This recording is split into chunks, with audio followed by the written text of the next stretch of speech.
I'd like to share an idea that you may not be in now, but at some point in your life, maybe you will. I'm actually dealing with this with a family right now. And what sometimes happens is that there's a number of different variants that are happening in one go. Some decisions are especially complicated because they are interwoven with other elements that are going on. You don't know what to do about A until you've sorted out B, and B is dependent on C. Sometimes they are intermeshed, so you don't necessarily have an idea even where to start, let alone what to decide, make a choice. So, for example, one family, one couple that we're working with right now is trying to decide whether to move from where they live right now. So right now they are in Yerushalayim and potentially to move up to Haifa.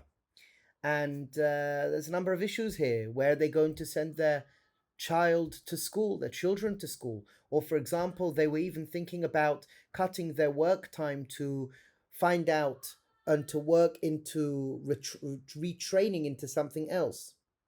And if so, what should they do? When should they start? Is it dependent on moving? Should we move first? Should we not move first? Should we think about the kid for the school afterwards? Like, there's so many variants that are occurring right now, and the question is what to do.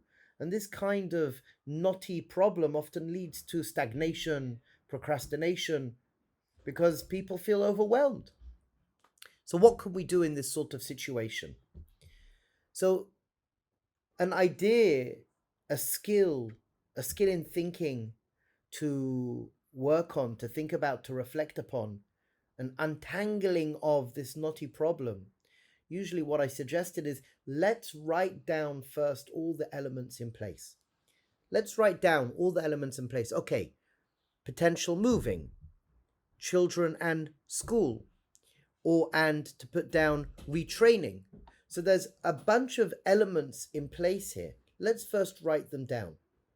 Second of all, the question is there an order? I've now written down a list. Is there an order to this list? Could I work on one thing over another?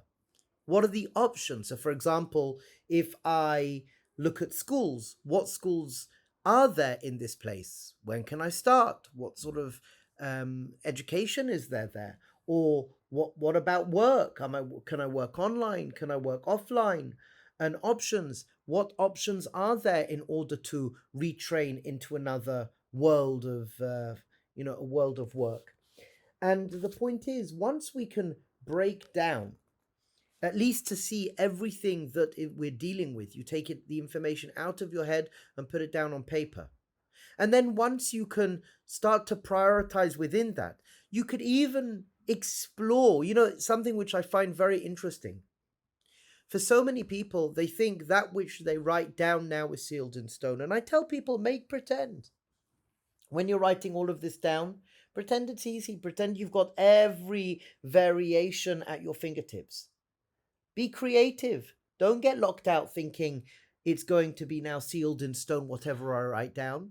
So they wrote down everything that they need to figure out. They ordered it and they explored. That alone, that writing down, that somehow putting a sequence to what's going on, and as well options, it changes the way you're relating to the situation. As we mentioned, this couple was so overwhelmed, they're now not overwhelmed. Then you could write lists. Okay, and you don't have to do everything at the same time, you could explore before you do anything. So they right now are not doing anything. They are, in regards of tachlis, in regards of actually moving, in regards of finding a new job, all they're doing is exploration.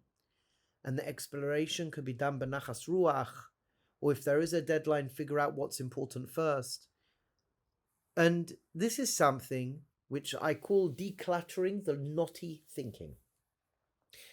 We sometimes become very overwhelmed. Write it down, order it, and from there see what's in front of you. And again, you don't have to make any choices first stage. first stage, just write everything out, explore, call this person out, call that person up, call this person up, and explore, see what the options are. Then the second shlav is when you have that information, there's a certain clarity that can envelop you. This is what I found. And again, when you speak to a mentor, you do this with a mentor. When you speak to a friend, you do this with an educated friend. You sit together, you can work this out. And it's not as overwhelming as it first appears. Again, I believe a lot of the time the reason why it seems overwhelming is because it's in our head and it's not out of paper in front of us. So again, this idea of when having a number of things you have to figure out, how to take it out of your head, put it on paper, order it, share and explore options before you make any choices. We're never, ever locked in until we choose to make that decision. We're not locked in. There's friends out there. There's mentors out there. Use them. Okay. Be'ezras Hashem Chevri, Shtabracha, Mazel and Hatzlacha. May we live with good hope. May we live with gratitude. May we live with resilience. Kultiv.